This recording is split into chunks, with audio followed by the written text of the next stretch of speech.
en un mundo sumergido en la oscuridad, sin Dios, donde el pecado ha cautivado el entendimiento, donde muchos viven en tinieblas y la mentira se ha convertido en su realidad. La palabra de Dios trae a nuestras vidas luz y verdad.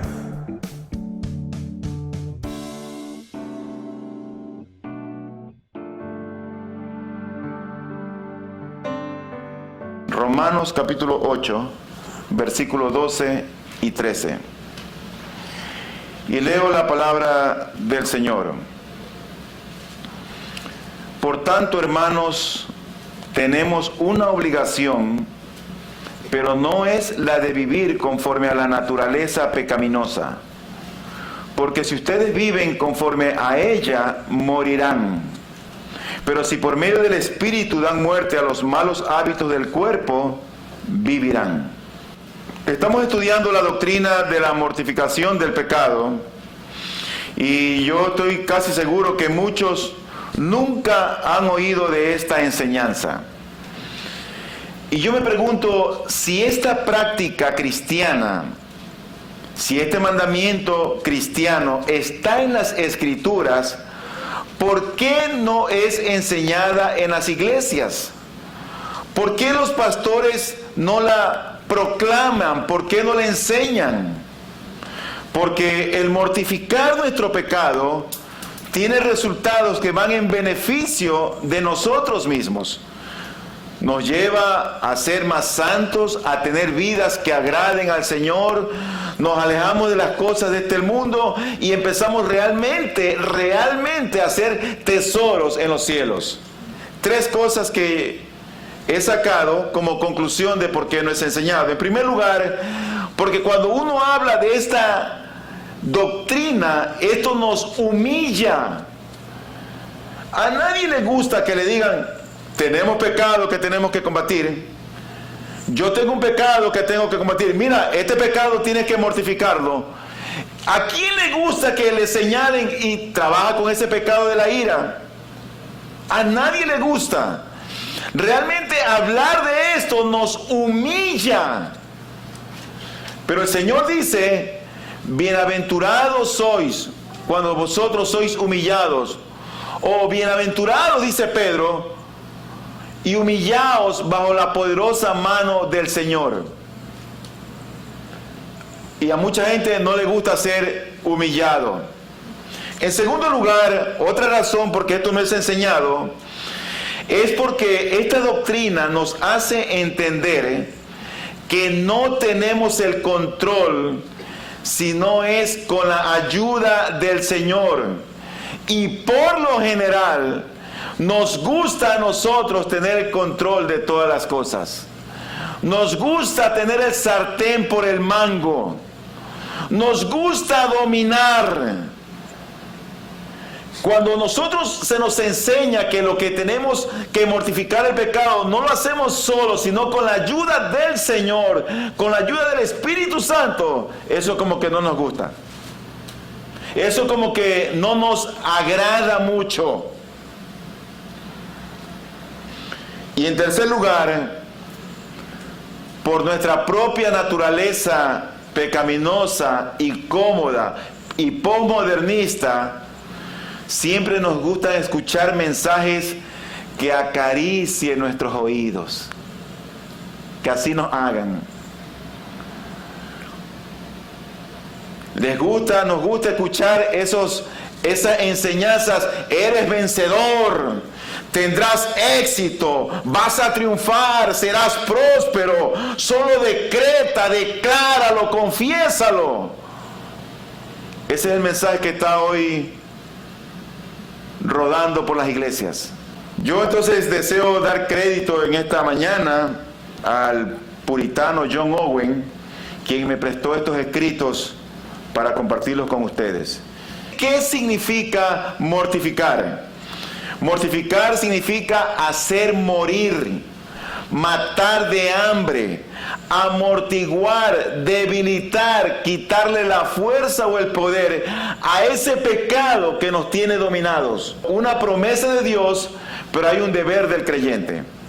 Dice la Biblia, si ustedes viven conforme a ella, dice, morirán. Dios lo está prometiendo, morirán. Pero luego dice, pero si por medio del Espíritu dan muerte a los malos hábitos del cuerpo, vivirán. Dios está prometiendo o muerte o vida. No es una alternativa. Son dos únicas opciones que tiene la gente en esta vida. O vivir o morir. ¿Por qué debemos de mortificar el pecado? Y dijimos que nosotros mortificamos el pecado porque aún hay un remanente de pecado en nosotros. El apóstol Pablo dijo, miserable de mí, desgraciado de mí, ¿quién me librará de este cuerpo de condenación? Porque el mal que no quiero hacer, ese hago. Y el bien que quiero hacer, ese no lo hago. El corazón del hombre, nosotros mismos somos corruptos, perversos y engañosos. Y si tú no estás consciente de estas cosas, el pecado te atrapará, te hará esclavo, el pecado será más dominante en tu vida, hasta que tu corazón se endurezca, como dice Hebreos capítulo 13, versículo número 3. En segundo lugar, nosotros mortificamos el pecado, porque si no es frenado, producirá en nosotros pecados dominantes o escandalosos. En tercer lugar, el engaño del pecado lleva a endurecernos. Lleva a endurecernos. Si alguien es celoso o celosa, imagínate. Si alguien vive lleno de temores o vive lleno de incredulidad y no trabaja con esas áreas, va a llegar un momento en que esa persona incrédula se vuelva un ateo y no crea nunca en Dios, porque nunca hizo nada, ningún esfuerzo por mortificar ese pecado en su alma. Y así con cualquier pecado. ¿Por qué mortificamos entonces el pecado? En cuarto lugar, porque con la nueva naturaleza y el Espíritu Santo que está en nosotros, tenemos los medios necesarios para oponernos al pecado y a sus malos deseos. No estamos solos. En la mortificación del pecado no es solamente el cristiano que está luchando ahí como el llanero solitario, solito. No, Dios ha prometido estar con nosotros y está en nosotros para ayudarnos. En quinto lugar, debemos mortificar el pecado porque el descuido de este deber conduce al decaimiento de la gracia en el alma y el florecimiento de la naturaleza pecaminosa. Yo no sé si tú te habrás dado cuenta, pero hay cristianos que tienen 5, 10, 15 años en la iglesia y tú lo ves que siguen hablando igualito. Mal hablados, bocas sucias, y siguen, nunca han cambiado, porque nunca han mortificado ese pecado. ¿Por qué entonces mortificamos el pecado? En último lugar, porque sin el cumplimiento de este deber, los demás deberes de la vida cristiana no pueden ser cumplidos. El pecado que tengamos, si no nos matamos de hambre, si no los debilitamos, lo estamos alimentando.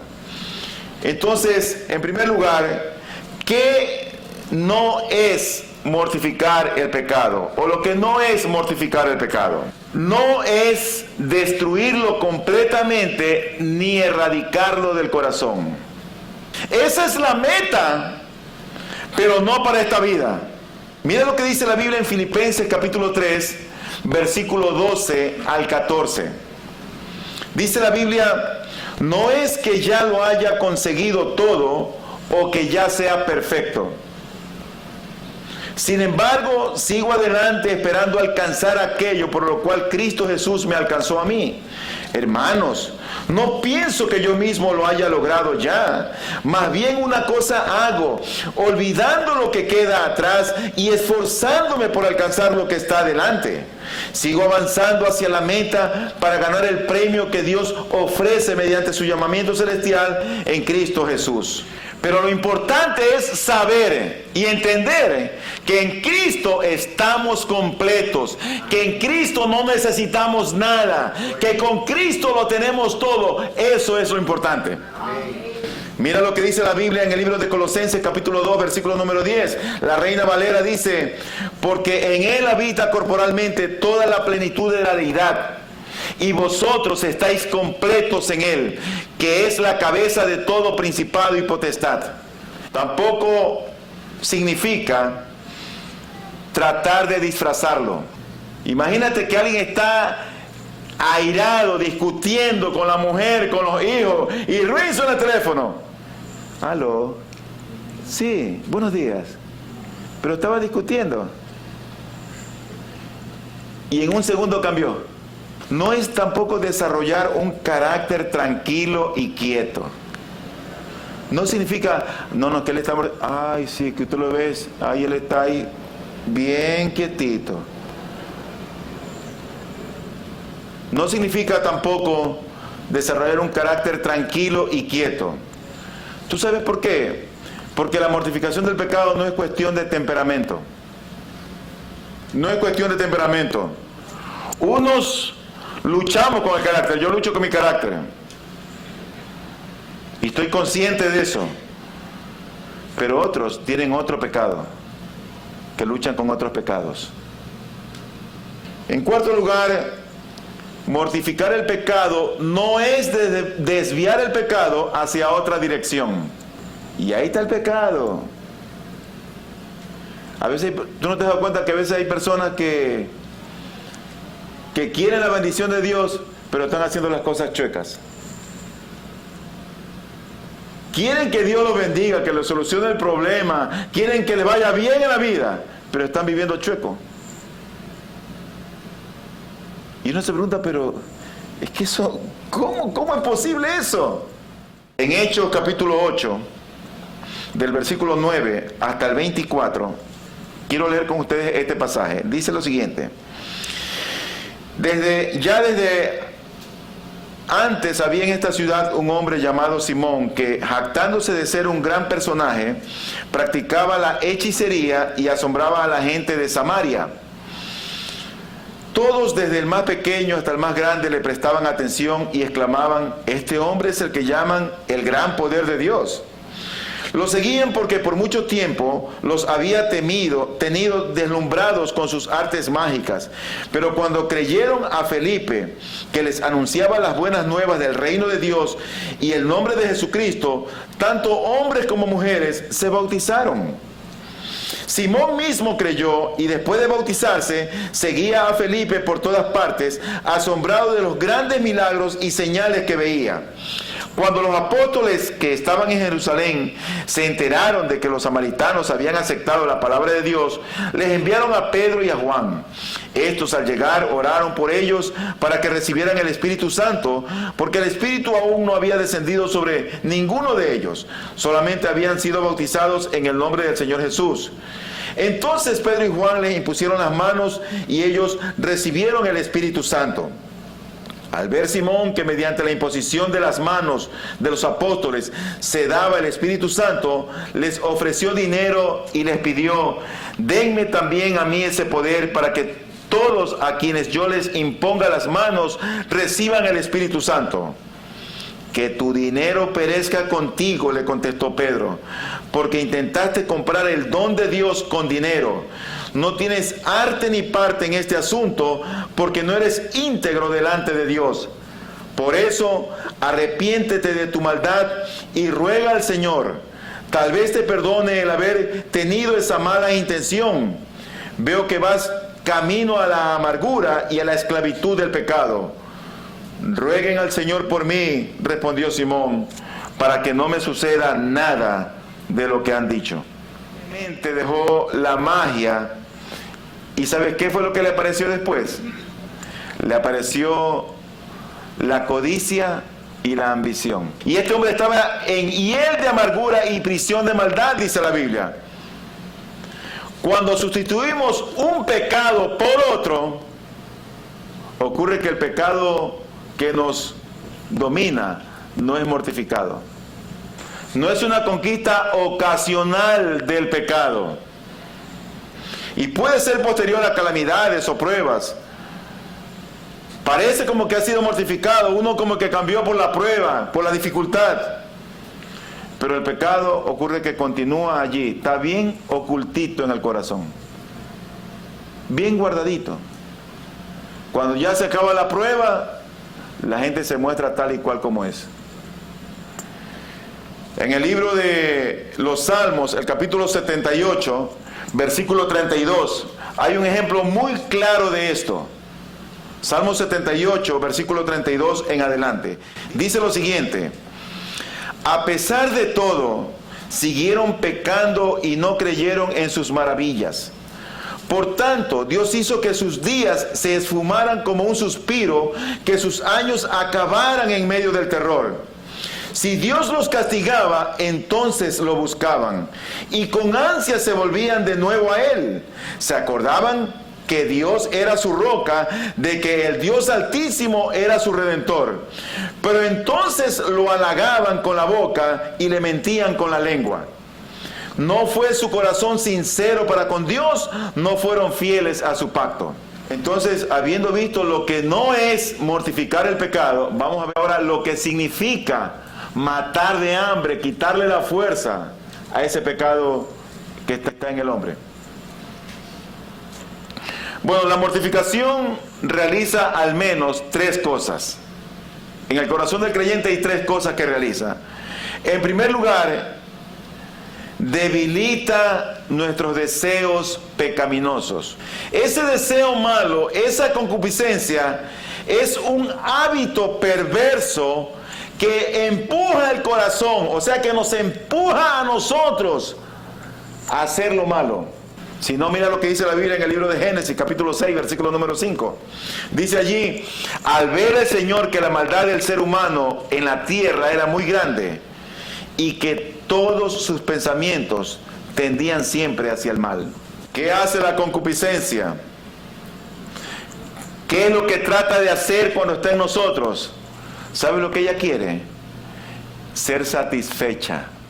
En el libro de Romanos, capítulo 13, versículo 14, y le dice así: más bien, revístanse ustedes del Señor Jesucristo y no se preocupen por satisfacer los deseos de la naturaleza pecaminosa.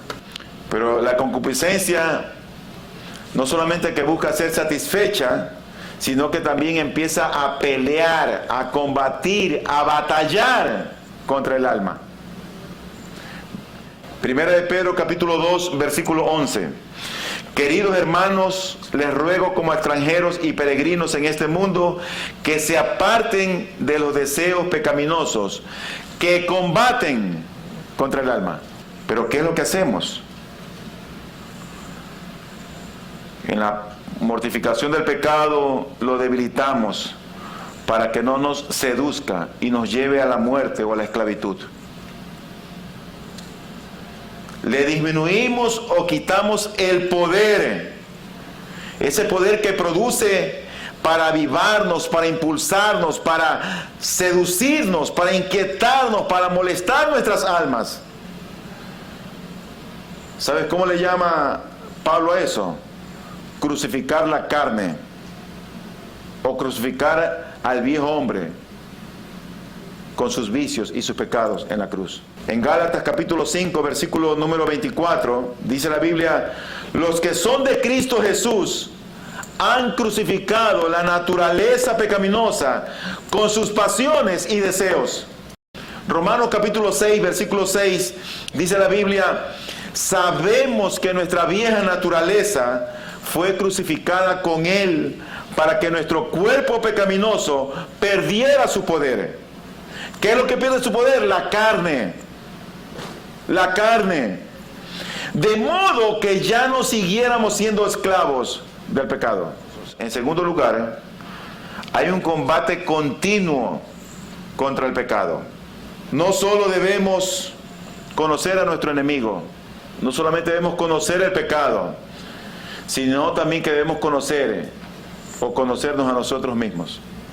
Y cuando hablo de nosotros mismos, hablo de nuestro corazón, que es siempre engañoso, corrupto y perverso. En otras palabras, conocer la plaga que hay en nuestro corazón. Muchos desconocen al enemigo que llevamos dentro. Muchos lo desconocen. No están conscientes. Entonces, cuando otro está consciente de ese pecado y se lo amonesta, ¿sabe lo que ocurre? A esa persona que no está consciente de su pecado no le gusta. Por lo tanto, hay un combate continuo contra el pecado. Por eso que nosotros debemos conocer cómo actúa nuestro enemigo, la astucia que tiene. Y por último, en tercer lugar, ¿qué significa mortificar el pecado?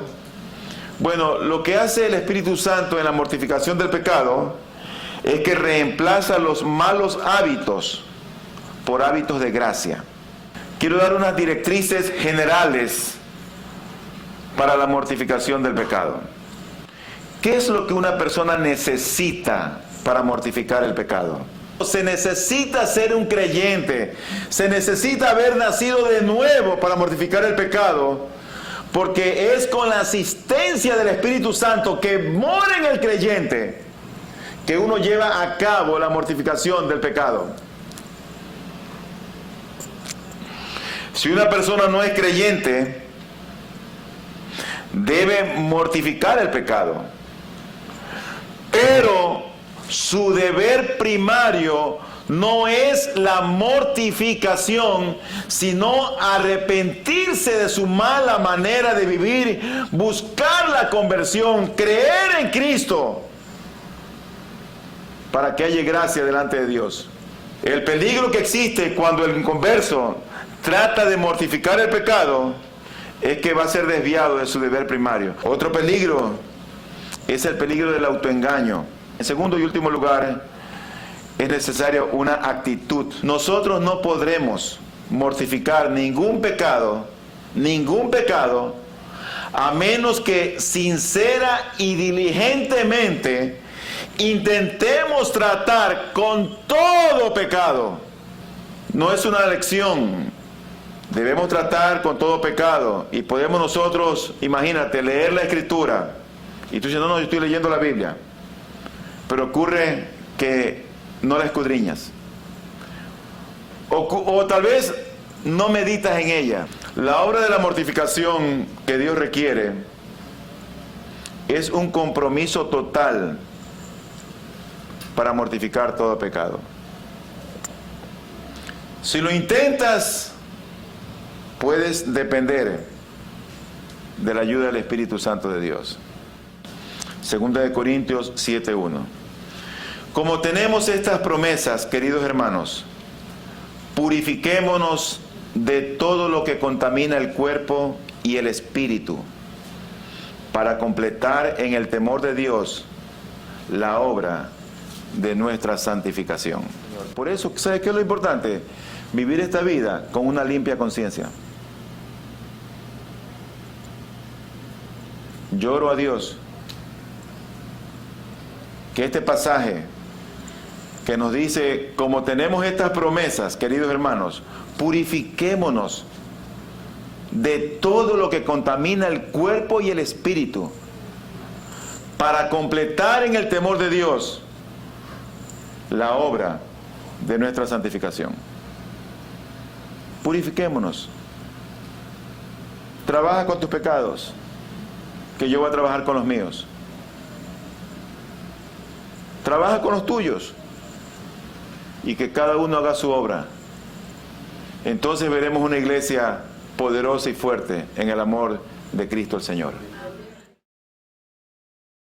Luz y Verdad llega hasta usted gracias al compromiso y trabajo de personas e instituciones por la causa del Evangelio. Para obtener más información sobre nuestro ministerio y el trabajo que realizamos, ingrese a nuestra página web www.ibpg.es.